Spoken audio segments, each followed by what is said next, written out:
Seguimos aquí en esta tierra, pequeña superficie, ¿no? De territorio en el Medio Oriente, que ha congregado a todas las culturas, a todas las naciones, a todos los poderes, pero para nosotros es especialmente importante saber que en este lugar fue donde Dios estableció a su pueblo y muy especialmente donde el Hijo de Dios, Jesucristo, nació, vivió, caminó estos polvorientos caminos y dio sus enseñanzas. Y estamos allí recordando dos lugares específicamente importantes en esta última parte de la vida de Jesús, como es la región norte de Galilea, donde él dio gran parte de sus enseñanzas, hizo gran parte de su ministerio,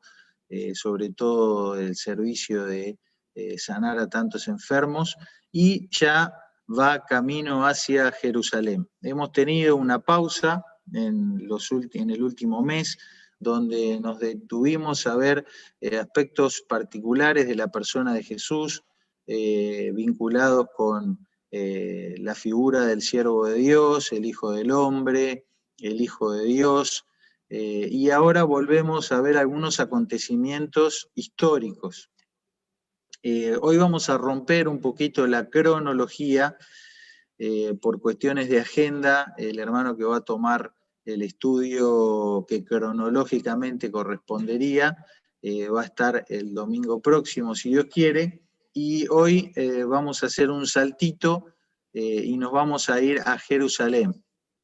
Y elegí un momento en la vida de Jesús en Jerusalén, si bien no correspondía con la cronología, porque como propusimos en la consigna para hoy, en la proposición, en la propuesta para el estudio bíblico de hoy, queremos ver esas respuestas magistrales que tuvo Jesús realmente como un gran maestro, como solo él lo podía hacer y decir, la respuesta de Jesús ante las confrontaciones que sistemáticamente recibió de diferentes grupos, de diferentes personas y personajes que a lo largo de su vida fueron hablando, interactuando con él, con diferentes intenciones, pero como bien dice la palabra, yendo muy de frente, yendo muy fuerte en muchas oportunidades.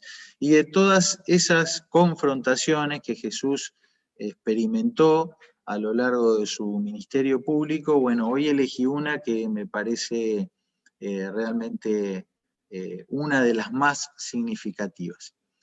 Pero antes de avanzar, quisiera invitarles a que podamos orar, que puedas cerrar tus ojos allí donde estás y puedas tener un momento de oración personal, donde le puedas pedir a Dios que te hable, que te marque cosas que vos necesites definir, que pueda hablarte realmente a tu corazón. ¿Oramos?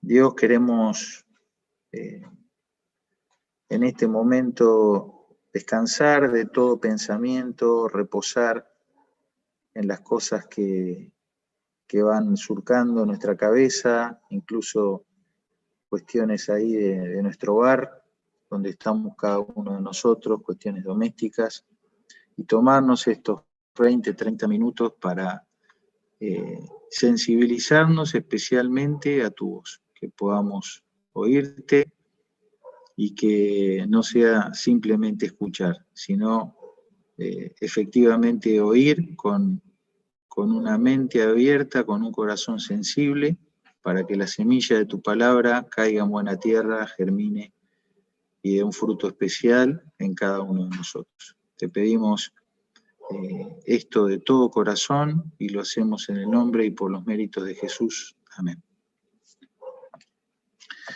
Amén, amén. Bueno, entonces veremos a este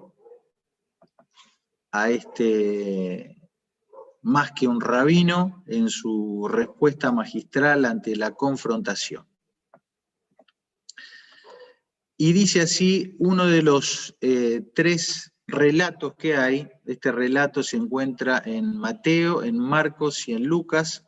Elegí el de Lucas, pero después estaremos viendo referencias de los otros 2 evangelistas que, como ustedes saben, muchas veces contaron los mismos acontecimientos, pero siempre dándole algún toque particular, lo cual habla de la sinceridad y de lo genuino de cada uno de los relatos, y que no se trata de un complot donde 4 personas se ponen de acuerdo previamente para escribir lo mismo, sino que cada uno de ellos, desde su lugar, desde su posición y desde lo que Dios le dio para que escribieran, relataron los mismos acontecimientos de diferente manera.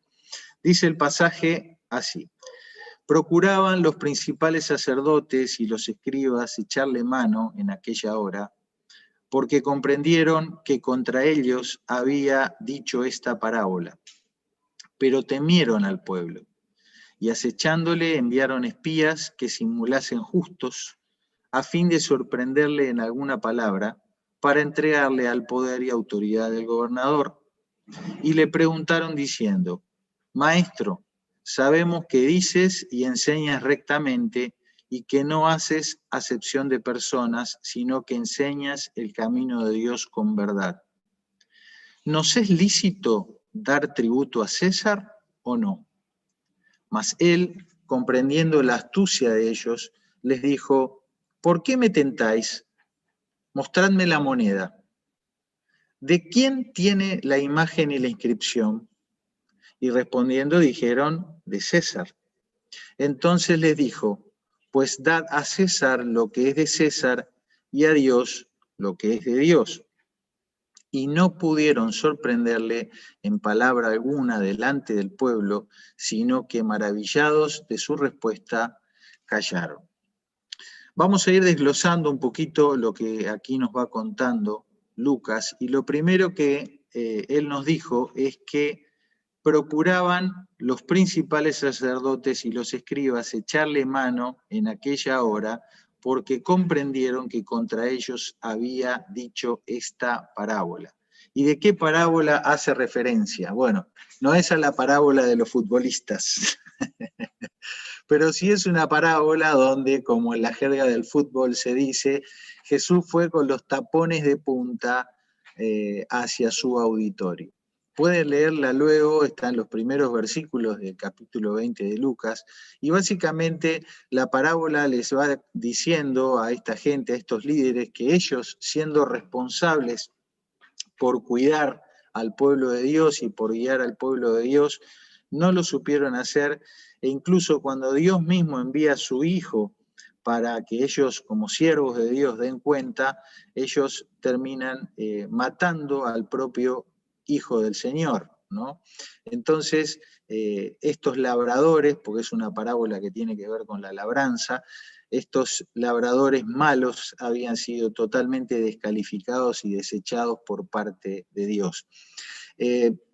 A modo de paréntesis, quiero recordarles algo que ya Juanjo en algún momento nos enseñó, y oportunamente le vamos a pedir que nos enseñe alguna de las otras parábolas, pero es especialmente rica el género de parábolas que Jesús utilizó, y dicen quienes más saben de esto que no hubo antes de él ninguna persona, ningún maestro, ninguna persona que usara esta figura literaria de las parábolas como él lo hizo. Y pasaron más de 100 años hasta que alguna otra persona pudiese usar en forma magistral el género de las parábolas, que, como ustedes saben, se caracteriza por tomar un relato sencillo, simple de entender, y hacer conexiones puntuales para dejar una enseñanza sobre temas más profundos a partir de este enlace de lo sencillo a lo profundo, de lo simple a lo complejo. Y en esta parábola de los labradores era esto lo que estaba sucediendo, y esta clase de político-religiosa, de los sacerdotes, de los escribas, de los fariseos, se dieron cuenta de que era contra ellos el contenido de esta parábola. Por eso se propusieron como dice ahí, echarle mano. Vamos a ver qué más dice. Dice Lucas, y acechándole enviaron espías que se simulasen justos a fin de sorprenderle en alguna falta para entregarle al poder y la autoridad del gobernador. Mateo dice que se fueron los fariseos y consultaron cómo sorprenderle en alguna palabra y le enviaron los discípulos de ellos con los herodianos. Marcos dice, y le enviaron a algunos de los fariseos y de los herodianos para que le sorprendiesen en alguna palabra. Y cada una de estos personajes que aparecen ahí, que los he marcado en negrita, nos habla de una frase muy popular que, bueno, preparando este estudio, me enteré que era un proverbio árabe que dice, los enemigos de mi enemigo son mis amigos. Indudablemente, estos grupos, como se llama técnicamente estas sectas judías, cuando hablamos de sectas judías no hablamos de una secta como nosotros entendemos hoy en día, que son estos grupos que aíslan a la gente y bueno, digamos, en general para nada bueno, ¿no es cierto? Las sectas judías podríamos decir que eran como grupos, como denominaciones que entendían el judaísmo o entendía la fe de Israel de diferentes puntos de vista. Por eso estaban, como ya habíamos considerado alguna vez, de esta antigua fe de Israel había israelitas samaritanos, helenistas, saduceos, fariseos, herodianos, militantes, los esenios de Qumran, y otros que no tenemos registro bíblico. Entonces, en esta oportunidad nos dice el relato de los evangelios, que se reunieron, fíjense, los fariseos con los herodianos, también el otro pasaje nombra a los saduceos, y todos ellos que tenían posiciones muy encontradas, eran muy opuestos entre sí en muchas cosas. Sin embargo, establecieron una alianza, ¿no? Una triste alianza para intentar destruir a Jesús. Y bueno, nos hace acordar en esta foto, si ustedes ven ahí la foto de abajo a la izquierda, están viendo a los máximos exponentes del comunismo, Stalin en la foto, y del capitalismo, está Churchill, que son personas que en un momento se aliaron para destruir a Hitler y después, bueno, continuaron todo el siglo XX con la Guerra Fría, ¿no? Pero en ese momento establecieron una especie de alianza y de amistad al tener un enemigo en común. Y lo mismo hicieron estas personas, entendiendo que Jesús era un peligro y era un enemigo para ellos, y fue de esa manera que se aliaron. Y no solamente se aliaron entre ellos, que tenían posturas religiosas opuestas, sino que también afianzaron una alianza dramática, una alianza miserable, una alianza vergonzosa con el poder reinante, el poder militar y político reinante de ese momento, que era el Imperio Romano. Bueno, los fariseos, no vamos a dar detalles de eso, pero eran básicamente, su nombre significa los separados. Fue un grupo de israelitas que ya unos 200 años antes de Cristo empezaron a cultivar las tradiciones orales, las tradiciones de los ancianos, como le llamaban ellos, y empezaron a, si bien fueron quienes más celaron todo lo que tiene que ver con las leyes de Dios, progresivamente y paralelamente a las leyes escritas que Dios había dejado, la ley de Moisés, ellos empezaron a desarrollar y elevar un culto a las tradiciones, lo que se conoce como la ley oral o la Torá oral, a tal punto que, como ya lo explicamos varias veces a esto, pero lo reitero por si alguien se ha sumado hace poco a nuestros estudios, ellos llegaron al punto de establecer una coigualdad de jerarquía, de importancia, de autoridad, en lo que es la ley oral, las tradiciones religiosas de los ancianos de Israel, coiguales con la ley escrita que Dios había dado. Y fue hacia estos grupos donde Jesús en numerosas oportunidades dirigió su crítica. y todas las veces que entre comillas digo, vemos en el relato de los evangelios que Jesús quebranta alguna ley, en realidad lo que él está quebrantando son las tradiciones religiosas, las tradiciones orales de este grupo particularmente, del grupo de los fariseos, que eran los más celosos y los más minuciosos en cuidar un montón de detalles que lo único que hacían era esclavizar a la población, quienes seguramente la mayoría buscaba tener un acercamiento sincero y piadoso a Dios, y se encontraban con una cantidad de regulaciones que les hacía virtualmente imposible estar sin quebrantar una de ellas, con lo cual eran personas esclavas del sistema. Por otro lado, tenemos a los herodianos, cuyo nombre también podría ser los beituseos, están muy relacionados con los saduceos, por eso en el relato de Lucas dice que los que fueron junto con los fariseos fueron los saduceos, y eran un grupo más vinculado no a las tradiciones religiosas como los fariseos, sino más vinculado al poder político.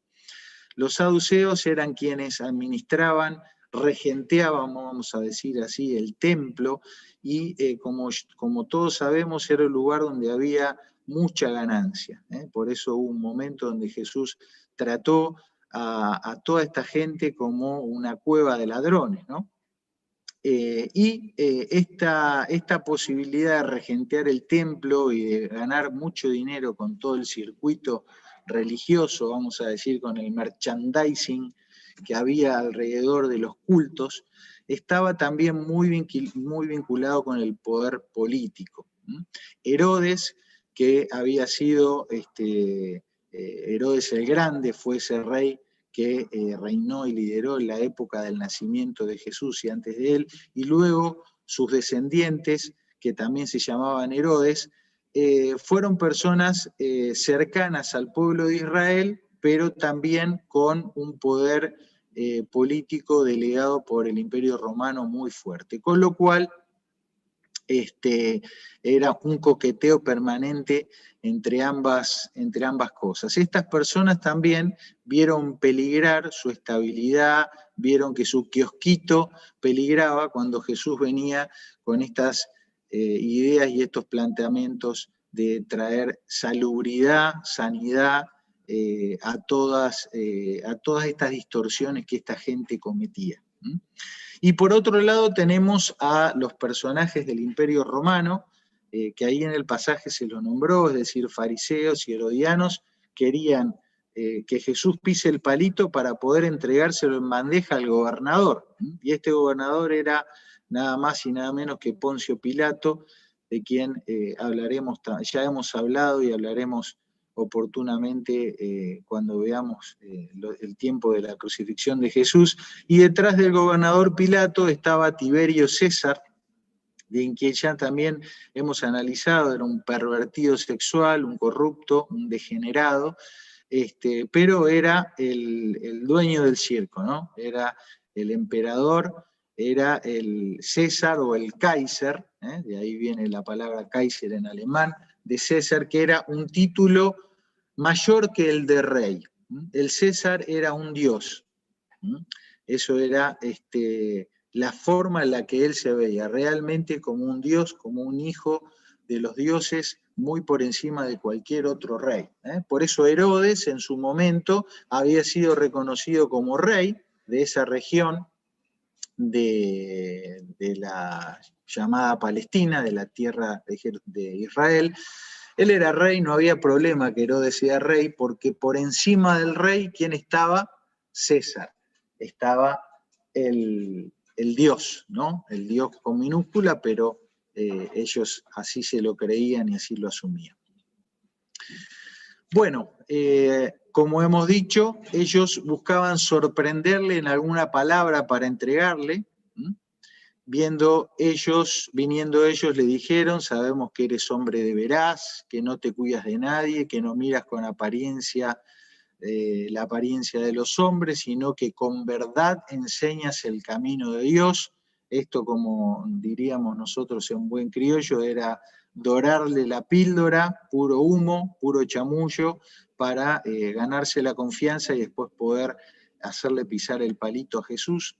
Y ahí viene la pregunta, ¿no? Si le era lícito dar tributo al César. Destaco aquí la respuesta que les da Jesús. Les pregunta 2 veces por qué me tentáis y después encima le agrega hipócritas. Bueno, esta palabra sorprenderle significa no darle un regalo sorpresa, sino podríamos reemplazarla por la idea de trampa o de lazo, o como decimos nosotros, hacer pisar el palito. ¿Sí? Ellos estaban buscando enredarlo en las palabras, enredarlo en sus declaraciones para después poder condenarlo judicialmente ante Poncio Pilato.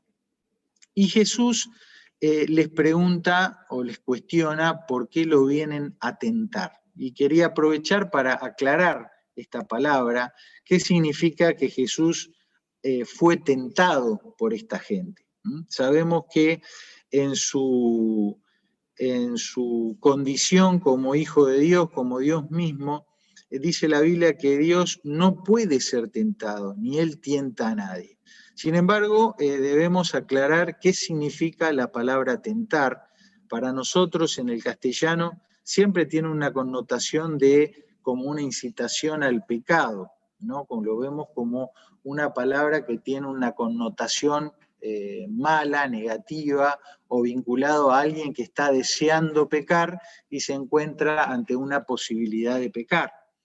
Pero la palabra tiene un significado más amplio que ese, y podríamos decir que significa que tentar significaría probar mediante la experiencia, hacer que alguien experimente algo y sea puesto a prueba en su comportamiento a través de esa experiencia. Por lo tanto, podríamos decir que hay tentaciones con connotación negativa, porque va a ser alguien que en esa experiencia probatoria, a partir de sus impulsos interiores de incitación y propia hacia el mal, va y peca, pero también puede ser que una persona experimente una prueba, una experiencia que lo pruebe y que de esa prueba salga victorioso o exitoso. Entonces asumimos que cuando Jesús es tentado, fue tentado, como sucedió también allí en el capítulo 4 de Mateo, la tentación en el desierto, ¿recuerdan? Era imposible que Jesús sea incitado a pecar, porque no estaba esa condición inherente al ser humano, él no la tenía. Sí, podemos decir que fue tentado en el sentido de probar, fue probado. ¿Y qué se probó en cada una de las tentaciones que él recibió? Se probó su impecabilidad, se probó su sabiduría y se probó, como vamos a ver hoy, quedó en evidencia su respuesta magistral. ¿Se entiende este concepto? Creo que es importante que lo tengamos todos en claro. En castellano tenemos la posibilidad de usar estas 2 palabras, pensar en tentación como un aspecto negativo y usar la palabra prueba para referirnos a una experiencia que nos lleva a mostrar o demostrar algo mejor. Pero en el idioma original, tanto en griego como en hebreo, no hay 2 términos, sino que hay una sola palabra. Por eso a veces en castellano se traduce tentar, a veces se traduce probar, y debemos nosotros estar atentos al contexto, a lo que se viene diciendo y de quién está hablando, para ver que si se trata de Dios o de Jesús, nunca va a ser una tentación como una incitación al mal, sino una experiencia probatoria en la cual se deja ver una virtud, una característica de Dios o de Jesús. Bueno, seguramente la genialidad de esta pregunta, el diseño de esta pregunta, los llevó a los fariseos, a los herodianos, a estar muy tranquilos y decir, bueno, cuando lo pongamos ahí entre la espada y la pared, a Jesús lo tenemos cocinado. Va a tener que jugarse por una respuesta u otra. Es una pregunta cerrada, ¿no? Donde hay solamente 2 opciones. y cualquiera sea la respuesta, va a estar muy complicado este rabino que viene de Nazaret con la respuesta que nos dé. Jesús comienza así su devolución. Dice, mostradme la moneda, de quién es la imagen y la inscripción. En Mateo él dijo, mostradme la moneda del tributo, y ellos le presentaron un denario. Esta es la moneda acuñada de la cual estas personas se valieron, ¿no?, para mostrarle a Jesús.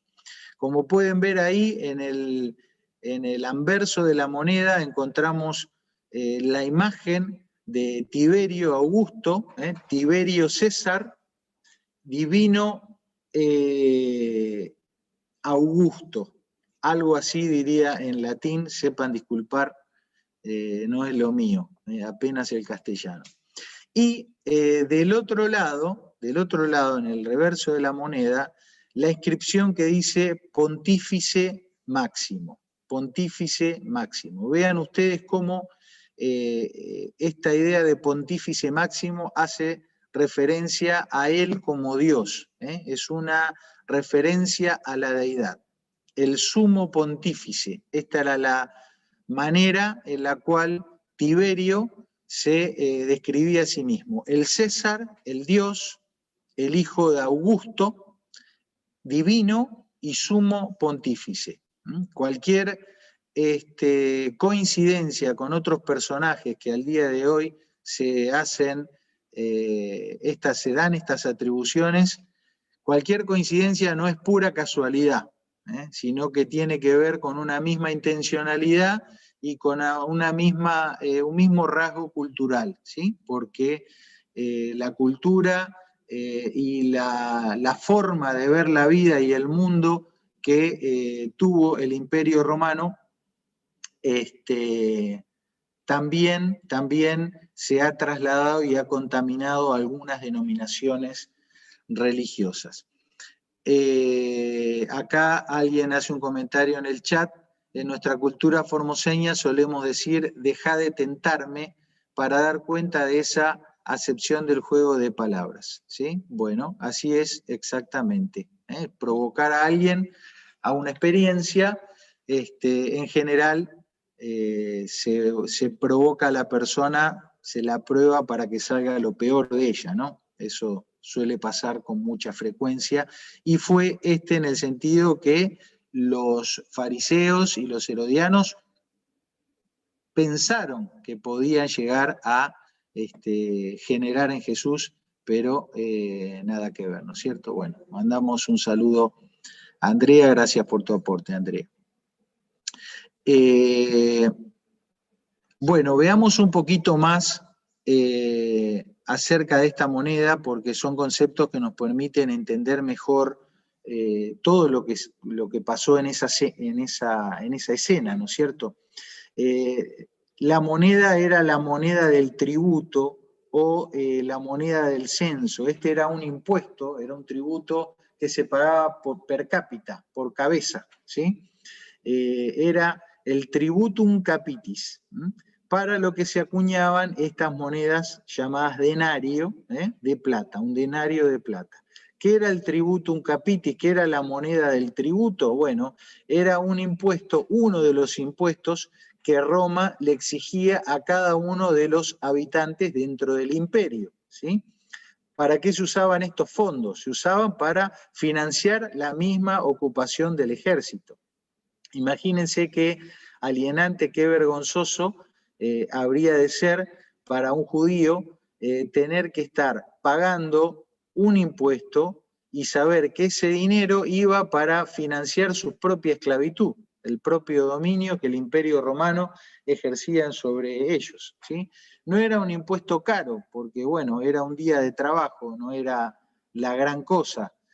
Sin embargo, tenía una trascendencia que iba más allá del valor monetario, y era, en un sentido, el uso que se hacía de estos dineros, y también esto otro, ¿no? La imagen en el denario era una de las razones principales por la que los judíos se oponían con vehemencia al sistema tributario de los romanos. ¿Por qué? Porque afirmaban que era una violación del mandamiento en contra de la confección de imágenes. Y en vista de que César tenía pretensiones obvias a la deidad, el pago de ese impuesto implicaba un culto ilegítimo y en la mente de muchos judíos equivalía a practicar la idolatría. Entonces, en esta pregunta que los fariseos y herodianos le hacen a Jesús, hay mucho en juego. Hay mucho en juego. Jesús era aclamado por las multitudes, era venerado. Para esta altura él ya habría entrado triunfalmente a Jerusalén, probablemente, y tenía a muchas personas vitoreándolo y a muchos discípulos que esperaban que él fuese, porque algunos ya se los había confesado y reconocido, ese Mesías, ese ungido, ese elegido de Dios, que entre otras cosas traería un reino de paz y libertad para todo Israel. Entonces, era muy complicado si Jesús decía que era lícito dar tributo al César, ¿no? Era muy complicado. Y por otro lado, imagínense lo que podría haberle sucedido a Jesús si él hubiese dicho que no era lícito dar tributo al César. Automáticamente habría tenido a las fuerzas ejecutivas ahí del gobernador Pilato sobre los talones de él para meterlo preso como un sedicioso, como un insurgente que promovía que no se pagara el impuesto, que eran una de las únicas dos cosas que el Imperio Romano quería. El Imperio Romano quería que haya paz, o sea, que esté todo tranqui, y que haya recaudación. Después el resto, al imperio mucho no le interesaba. Entonces, que Jesús hubiera dicho algo en contra de la recaudación hubiese sido una falta gravísima. Bueno, en términos humanos, los fariseos, los herodianos, esta gente que había traicionado hasta sus propios intereses y habían hecho causa común, tenían la pregunta ideal para destruir a este rabino de Nazaret.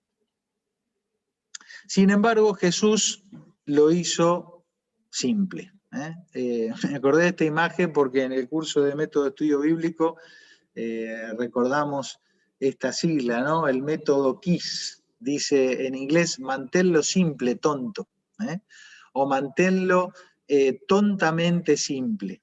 Entonces, si algo caracterizó a Jesús en todas sus enseñanzas es que lo hizo simple y sencillo para que cualquiera de nosotros pudiese entender su mensaje. Las únicas personas que no lo entendieron en su época y a lo largo de toda la historia y aún hasta el día de hoy, son aquellas personas que han tenido un corazón duro, ¿sí? Un corazón necio y duro que no ha sido permeable a las enseñanzas sencillas de Jesús y a un mensaje sencillo pero profundo. Entonces vamos a analizar en los próximos minutos la respuesta magistral de Jesús.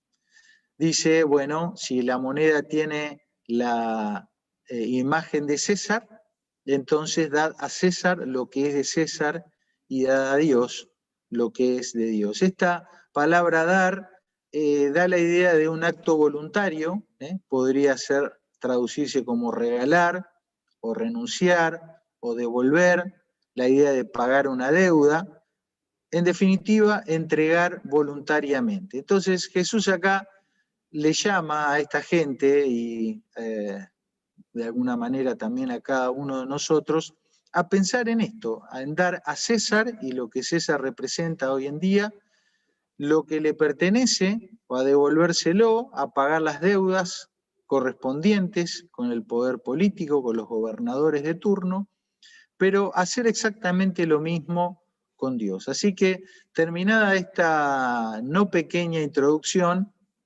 vamos al contenido más sustancioso de este mensaje y reflexionar en lo que se refiere a cada uno de nosotros, qué sería, pues, dar al César lo que es del César y qué sería, pues, devolver a Dios o pagarle la deuda a Dios de lo que es de Dios.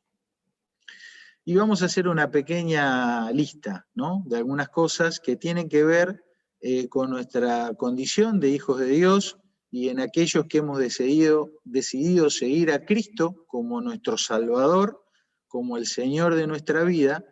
Jesús, en propias palabras y en las palabras de sus apóstoles, de sus enviados, de aquellos que hablaron en su nombre, que eso es lo que significa apóstol, un enviado en nombre de alguien, o los apóstoles de Jesucristo, hablaron y enseñaron en las cartas que encontramos escritas en el Nuevo Testamento, conceptos centrales sobre dar voluntariamente, entregar voluntariamente a César lo que es de César y a Dios lo que es de Dios.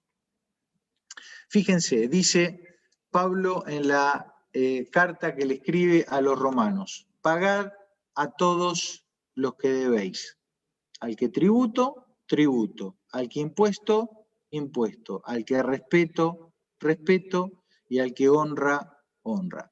No vamos a hacer aquí una disertación sobre si es de cristianos o si Jesús estaba mandándonos a pagar impuestos, porque estaríamos entrando en un terreno que va más allá de lo que Jesús enseñó, ¿sí?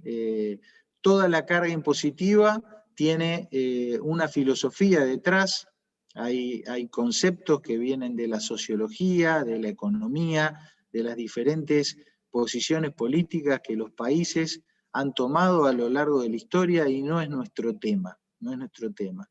Pero sí está claro lo que aquí se dice, que en el contexto en que te toca vivir y con la persona que está ejerciendo el poder en ese momento, habrá sido César en el tiempo de Jesús, habrá sido otros personajes para los romanos en el tiempo de Pablo, para todos es el mismo principio.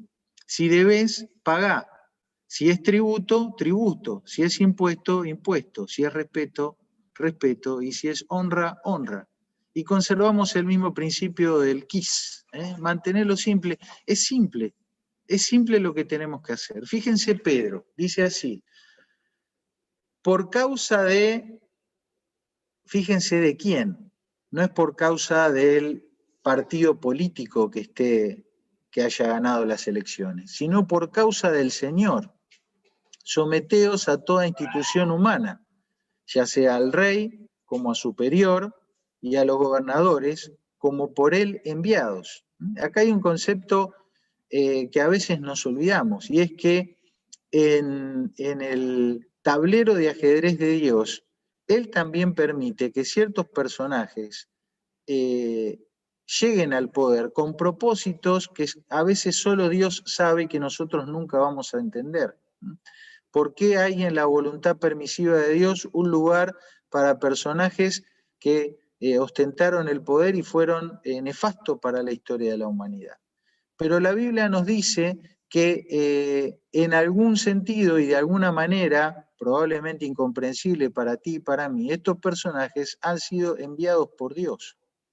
Entonces son enviados y nosotros no estamos en posición ni en capacidad mental de entender, de cuestionarle a Dios por qué sí este y por qué no aquel otro, pero sí tenemos un accionar concreto que hacer. Ese accionar es someternos a ellos siempre y cuando eso no implique quebrantar alguna ley o algún mandamiento de Dios, porque está claro, y Pedro mismo lo dijo, nosotros tenemos que obedecer a Dios antes que a los hombres. Pero en tanto no haya una presión por desobedecer a Dios o algún mandato que Dios nos dé, estamos llamados a someternos a eso.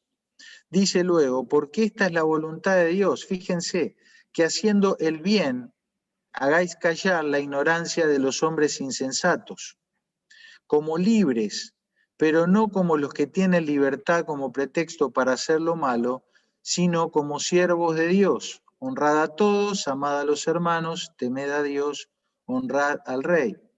Fíjense que este pasaje Pedro lo desarrolla en un contexto que tiene que ver con la vida del cristiano, del seguidor de Cristo, su vida en la sociedad en que le toca vivir.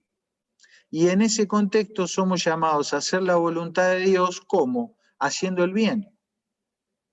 Y hacer callar la ignorancia de hombres insensatos, tal vez de los mismos gobernantes, ¿cómo? Como siervos de Dios. Y hacer uso de la libertad que tenemos, ¿para qué? Para servir a Dios y no para hacer lo malo. Entonces, es cierto que a veces hay situaciones complejas y difíciles, pero este principio está muy claro. Estamos llamados a servir a Dios y a obedecer a las instituciones y a los gobernantes que están circunstancialmente en nuestro contexto y hacer el bien en ese lugar. Hacer el bien en ese lugar. Pablo le da a Tito le escribe una carta para que Tito vaya por diferentes congregaciones, diferentes lugares, hablándole a los cristianos y dándoles lineamientos de conducta en diferentes aspectos. Fíjense lo que él dice en relación a la vida en sociedad, ¿no? Fuera de las cuatro paredes de la iglesia, por decirlo de alguna manera. Dice, recuérdales que se sujeten a los gobernantes y autoridades, que obedezcan, y otra vez, que estén dispuestos a toda buena obra, que a nadie difamen, que no sean pendencieros, sino amables, mostrando toda mansedumbre, ¿para con quién? Para con todos los hombres. Y después aclara, porque nosotros también éramos en otro tiempo insensatos, rebeldes, extraviados, esclavos de concupiscencia, de deleites diversos, viviendo en malicia y envidia, aborrecibles y aborreciéndonos unos a otros. Pero cuando se manifestó la bondad de Dios, nuestro Salvador, y su amor para con los hombres, nos salvó, no por obra de justicia que nosotros hubiéramos hecho, sino por su misericordia. Palabra fiel es esta, y en estas cosas quiero que insistas con firmeza, para que los que creen en Dios procuren ocuparse en buenas obras. Estas cosas son buenas y útiles ¿a quién? ¿A la gente de la iglesia? No, en general, a los hombres. Como si fuera poco, insiste, pero evita las cuestiones necias. Y luego agrega, al hombre que cause divisiones después de una y otra amonestación, deséchalo. Entonces observen cómo todo este contexto es una enseñanza clara para el cristiano, para el seguidor de Cristo, para el seguidor de aquel que dijo, devuélvale al César lo que es del César. Y eso implica tener una conducta buena, dispuestos a toda buena obra. Y recordar que si tenemos gobernantes insensatos, rebeldes, extraviados, esclavos de concupiscencia, líderes que viven en malicia y envidia, Pablo nos dice, no te olvides que vos también alguna vez estuviste ahí.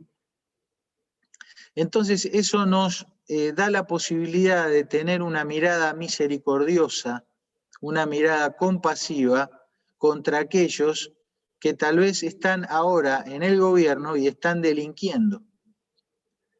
Estamos llamados a no ser pendencieros, sino amables, inclusive con esas personas.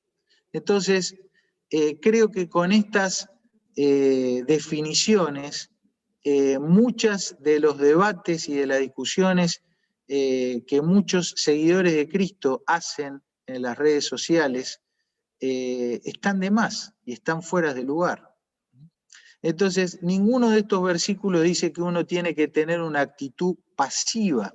Al contrario, observen que en todas los textos que leímos se habla de una actividad de buena obra, dispuestos a toda buena obra. Pedro dijo, siervos de Dios, hacer callar la ignorancia a partir de un buen uso de la libertad, pagando lo que debemos a cada uno, no solo lo monetario, sino también el respeto y la honra amando a todos y evitando las cuestiones necias. Queridos, hemos vivido en los últimos años con las posibilidades de hablar con todo el mundo detrás de una pantalla de celular. Hemos vivido en los últimos años experiencias vergonzosas de cristianos entablando quejas, peleas constantes, y hasta el día de hoy lo vemos. Querido, querida, deja de perder el tiempo, te lo voy a decir en buen formoseño, deja de perder el tiempo plagueándote en las redes sociales. Deja de perder tu tiempo. Si tenés un minuto del día para estar ahí en Facebook, en Twitter o en lo que sea, escribí un texto bíblico, da un pensamiento, una verdad bíblica, no seas pendenciero, no seas pendenciera, caracterizate por la amabilidad, incluso con aquellos que estando en el poder o aquellos que militan para determinado partido político, vos lo ves que es gente mala, envidiosa y aborrecible. No te olvides que vos también eras así. Y tal vez en tu modo de expresarte, seguís siéndolo. Es clara la Biblia en este sentido. Deja las cuestiones necias. Ocupate en las buenas obras. No le debas a nadie la honra, el respeto merecido. Y al que no se lo merezca, mandale un texto bíblico, escribile algo que haga que esa persona tenga una luz de esperanza para encontrar al Señor. Es lo mejor que podés hacer por el César, que hoy está en el poder, y por todos sus seguidores. En segundo lugar, y ya para ir concluyendo en los próximos minutos, ¿qué podemos decir de lo que debemos darle a Dios, de lo que debemos devolverle a Dios? Porque es algo que le pertenece a Él y que Él nos ha dado de alguna u otra manera. Bueno, debería poner 200 diapositivas, porque en cada pasaje del Nuevo Testamento y aún del Antiguo Testamento encontramos cosas que Dios nos ha dado, que Dios ha entregado en nuestra mano, bendiciones que vienen de Él y que ahora, siguiendo la enseñanza magistral de Jesús, estamos llamados a dárselo, a devolvérselo, a entregarle a Él lo que ya es de Él y que ha puesto en nuestra mano. No es una moneda con la cara de César, ese es otro tema. Es todo lo que Dios nos ha dado y que, según el mandato de Jesús, nos llama a que nosotros se lo devolvamos, se lo retribuyamos, como si estuviésemos en deuda, y efectivamente estamos en deuda permanente con Dios. Entonces Dios no nos pide que compremos nada, Él nos ha dado gratuitamente, por su gracia, por su misericordia, tantos dones inmerecidos. Pero sí somos llamados a través de esta frase célebre de Jesús a considerar qué debemos retribuir voluntariamente, con la gratitud del corazón, lo que Él nos ha dado. Voy a mencionar solamente 4 en esta noche. En primer lugar, una retribución que tiene que ver con una condición que Él ha establecido. Fíjense, dice Pablo, gracias a Dios que aunque antes eras esclavos del pecado, ya se han sometido de corazón a esta enseñanza que les fue entregada. Hay una nueva enseñanza porque hay una nueva condición. En efecto, habiendo sido liberados del pecado, ahora son ustedes siervos de la justicia. Habiendo sido liberados del pecado, ahora son ustedes siervos de la justicia. Ese ahora, ese presente, nos marca la nueva condición que Dios ha establecido para aquellos que hemos respondido a su mensaje, que hemos respondido a su llamado. Recuerda que para poder ser liberado del pecado y poder ser siervos de Dios, siervos de la justicia de Dios, no tenés que hacer más nada que confiar en los méritos de Cristo. No te olvides que por el solo hecho de ser humano, sos inherentemente una persona esclava del pecado. Es parte de nuestra naturaleza. ¿Cómo identificás vos a un perro? Por sus características naturales. Dice, wow, se come toda la comida que le ponga y cuando venís, aunque vos no le hables, te mueve la cola. Son características inherentes del perro. ¿Cuál es una característica inherente, natural del ser humano? Ser esclavos del pecado. Pero Dios nos da gratuitamente, graciosamente, generosamente, por los méritos de Cristo, nos da la posibilidad de ser hechos siervos de la justicia, ya no esclavos del pecado, sino personas que podemos servirle a Él, ser siervos de la justicia de Dios. Te das cuenta que esto no tiene mérito alguno. Por eso quiero invitarte que si no estás seguro, no estás segura respecto a esta condición, decís, bueno, ¿acaso yo me puedo considerar una persona liberada del pecado? Si todavía estás experimentando momentos de esclavitud de cualquier tipo de pecado, bueno, no dudes en este momento en considerar recibir a Cristo como tu Salvador, como tu libertador, como el único que por el precio que Él pagó al morir en la cruz del Calvario, no solo puede darte el perdón, no solo puede darte la vida eterna, sino que puede darte esta condición de ser siervo de la justicia. Justos no por mérito propio, sino justos por los méritos de Cristo. Pero eso nos da la posibilidad ahora, de servirle a Él. De servirle a Él y de caminar en justicia por medio de la justificación que Él ganó con su propia sangre. Así que ya tenés algo que vos podés dar a Dios, pero para poder darlo primero tenés que haberlo recibido, ¿no es cierto? Y entonces es esto lo que le podemos empezar a dar esta semana, una vida que camina en la justicia, sirviéndole a Dios en justicia y en verdad. En segundo lugar, no solo no solo una condición establecida, sino también otra cosa que Él nos ha dado, una convicción. Nos ha entregado una convicción. Fíjate lo que Pablo dice, más gracias sean dadas a Dios, que nos da, ¿qué cosa? La victoria por medio de nuestro Señor Jesucristo.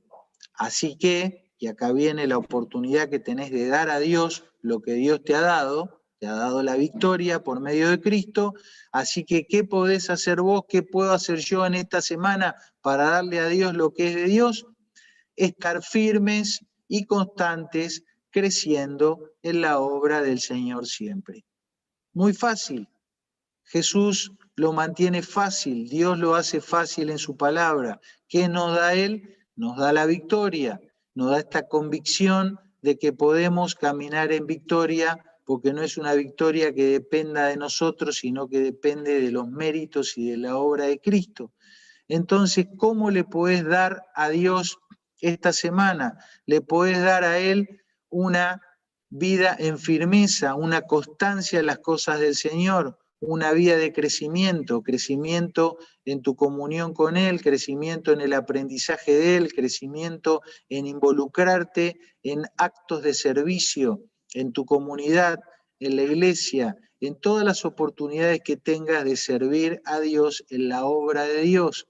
La obra de Dios consiste en comunicar las verdades del Evangelio y en guiar a las personas a que crezcan cada día más en su vida espiritual. Eso es la obra de Dios. ¿Cuán involucrado estás en eso? Bueno, eso es la oportunidad que tenés de darle a Dios a partir de lo que Él te ha dado, que es esa victoria. En tercer lugar, dice que Dios nos ha dado una confianza, una certeza, que no es terrenal, es una confianza espiritual. Es una confianza que va más allá de las circunstancias. va más allá de las circunstancias.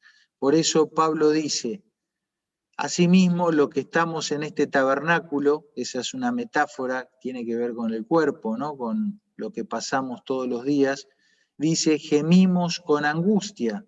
Claro que sí, a veces, muchas veces u ocasionalmente, pasamos en nuestros días aquí en la tierra, en este cuerpo, pasamos momentos angustiosos. Sin embargo, dice Pablo, el que nos hizo para esto mismo es Dios, que nos ha dado las arras del Espíritu. ¿Qué son las arras? Las arras es como un adelanto, una garantía de lo que tendremos en el cielo con el Señor.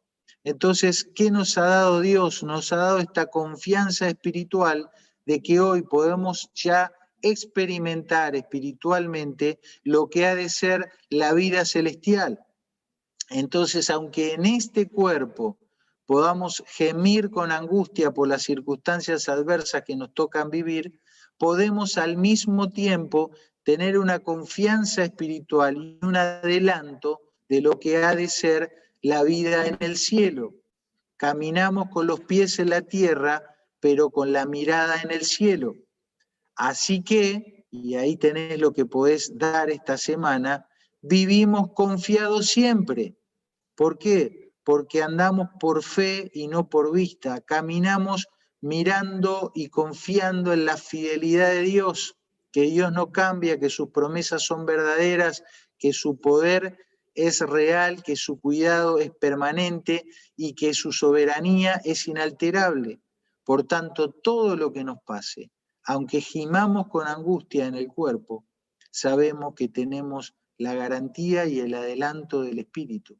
Por eso confiamos. Esta semana le podemos dar a Dios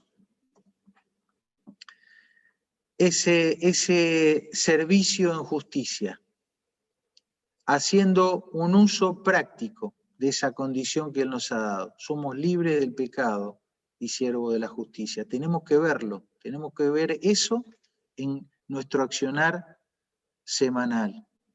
Tenemos que caminar en firmeza, tenemos una convicción. Él nos da la victoria. Así que firmes y constantes creciendo. Tenemos una confianza espiritual. Tenemos la confianza y el adelanto de lo que ha de ser la vida en el cielo.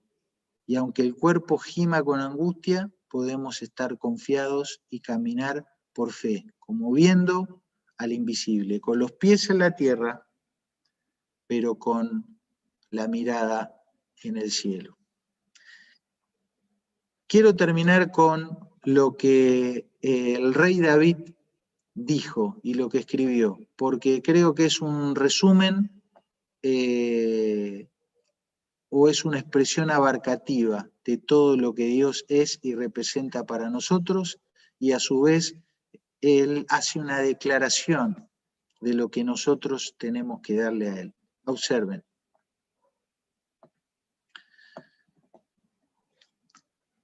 Ahora pues, Dios nuestro, nosotros alabamos y loamos tu glorioso nombre. Dice David, que ya era rey, porque ¿quién soy yo y quién es mi pueblo para que pudiésemos ofrecer voluntariamente cosas semejantes? Porque todo es tuyo, y de lo recibido de tu mano te damos. ¿Se dan cuenta la conexión que tiene esta declaración que se hizo 700 años antes de Cristo con la frase de Jesús, dad a Dios lo que es de Dios? Dice luego David, porque nosotros, extranjeros y advenedizos, somos delante de ti, como todos nuestros padres, y nuestros días sobre la tierra son cual sombra que no dura. Yo sé, Dios mío, dice David, que tú escudriñas los corazones y que la rectitud te agrada. Por eso, yo con rectitud de mi corazón, voluntariamente, este es el concepto de dar que dijo Jesús, te he ofrecido todo esto. Y ahora he visto con alegría que tu pueblo, porque no era solo David, fue todo el pueblo, reunido aquí ahora, ha dado para ti espontáneamente. Ha dado para ti espontáneamente. Queridos, el Señor nos ha dejado su declaración magistral. Da a César lo que es del César. No pierdas tiempo plagueándote. Pagá lo que debes, respetá a quien tengas que respetar, accioná con lo que tengas que accionar, dispuesto, solícito para toda buena obra, que el mayor campo para servir a Dios no está en las cuatro paredes de la iglesia, sino que está en tu trabajo, con tus vecinos, en tus redes sociales. Ahí es el mayor lugar donde vos podés dar gloria y honra a Dios, mostrar a Cristo y mostrarle a otras personas cuál es el camino verdadero, la verdad y la vida. Y en cuanto a Dios, dar a Dios lo que es de Dios. No vivamos una semana, ni un mes, ni un año en derrota, porque Él nos ha dado la victoria.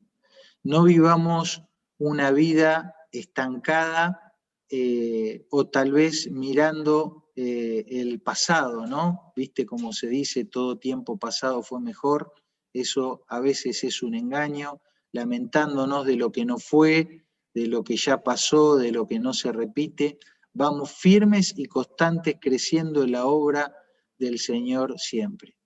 No vivamos esclavos del pecado porque Él nos ha dado la libertad y nos ha transformado en siervos de la justicia.